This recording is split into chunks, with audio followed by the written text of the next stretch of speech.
राधे राधे महाराज जी। महाराज जी, भीषण एवं प्रतिकूल परिस्थितियों में ईश्वर को याद तो का प्रयास करती हूँ, परंतु मन फिर घबराता है महाराज जी।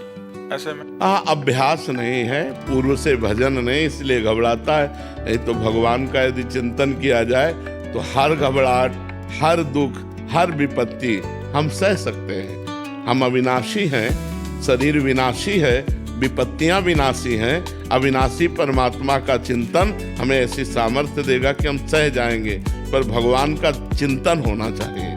अब भगवान का चिंतन जिसका अभ्यास नहीं है तो विषयों का ही चिंतन होता है, लोगों का चिंतन होता है। लोगों से हम सहयोग लेने की सोचते हैं, भगवान से नहीं।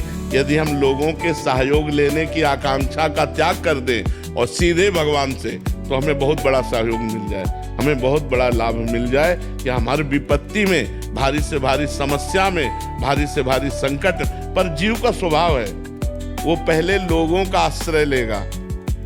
जब कोई आश्रय काम नहीं करेगा तब वो भगवान का आश्रय लेगा। जैसे द्रौपदी जी है नहीं, गजराज, चाहे जिसका उदाहरण लो, पहले वो लोगों का आश्रय लेता है और जब सब जगह से हार जाता है तब भगवान का आश्रय, जहां भगवान का आश्रय लिया वहीं उसको बल प्राप्त होगा, वहीं शांति प्राप्त होगी, वहीं उसको कृपा का अनुभव होगा। तो हमें लगता है यदि हमारी बुद्धि काम करे और हम लोगों का आश्रय न लेकर भगवान का आश्रय ले तो बड़ी बड़ी विपत्तियों से भी हम बच सकते हैं या सह सकते हैं। दोनों बातें हो सकती है, हम सह भी सकते हैं और बच भी सकते हैं। सरला सोनी जी रायपुर से। राधे राधे। प्रभु जी, क्या जीव को भगवान का सानिध्य प्राप्त हो सकता है महाराज जी? अरे सही पूछो तो जीव ही भगवान है।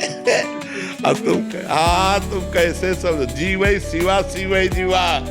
अब कैसे समझोगे भजन नहीं हो रहा तो तत्त्वमसि, तत्त्वम आशी, वही जैसे एक बूंद गंगाजल, एक चम्मच गंगाजल, एक टैंकर गंगाजल।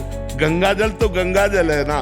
तो पूर्णमदः पूर्णमिदं पूर्णात् पूर्णमुदच्यते पूर्णस्य पूर्णमादाय पूर्णमेवावशिष्यते। उस परमात्मा का जो अवशिष्य बचा अंश, वो भी पूर्ण परमात्मा स्वरूप ही होता है। जीव क्या है? ईश्वर अंश, जीव अविनाशी, चेतन, अमल, सहज सुख राशि, वो तो परमात्मा स्वरूप है। परमात्मा का संग क्या, वो तो परमात्मा स्वरूप ही है। जब चाहे तब ईश्वर से मिल जाए, पर ईश्वर से मिलने की चाह कहाँ है? भोगों के मिलने की चाह, रुपया के मिलने की चाह, पद प्रतिष्ठा की चाह, भगवान से मिलने की चाह कहाँ है? सच्ची चाह प्रकट हो जाए तो भगवान मिल जाए। भगवान, हम भगवान से प्यार करते हैं और मन ही मन हमने भगवान को अपना पति रूप में वर्णन कर लिया जी। मन ही मन उनसे प्यार करते हैं और प्रियतम रूप अंदर से माना है तो महाराज जी। हाँ, बिल्कुल मिल जाएंगे, बिल्कुल मिल जाएंगे। बस प्यार हरि व्यापक सर्वत्र समाना, प्रेम ते प्रगट होए मैं जान। अगर हमारे हृदय में प्रभु के प्रति प्रेम आ जाएगा तो निश्चित प्रभु प्रकट हो जाएंगे।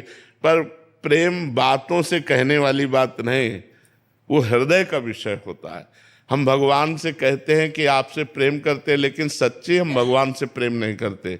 हम अपने शरीर से प्रेम करते हैं, अपनी कामनाओं से प्रेम करते हैं, अपने शरीर संबंधियों से प्रेम करते हैं, संसार से प्रेम करते हैं। प्रेम भगवान से, और जब भगवान से हो गया तो ये प्रश्न खत्म हो जाएगा कि भगवान मिलेंगे कि नहीं। वो खुद अनुभव कराने लगते हैं। प्रेमी से भगवान कभी दूर, जहां मेरा प्रेमी चरण रखे वहां रखूं मैं हाथ, पीछे पीछे मैं फिरूं कभी न छाड़ूं साथ। भगवान तो सदैव सानिध्य में रहते हैं। जो भगवान का भजन करते हैं उनके अनुभव में भगवान आते हैं।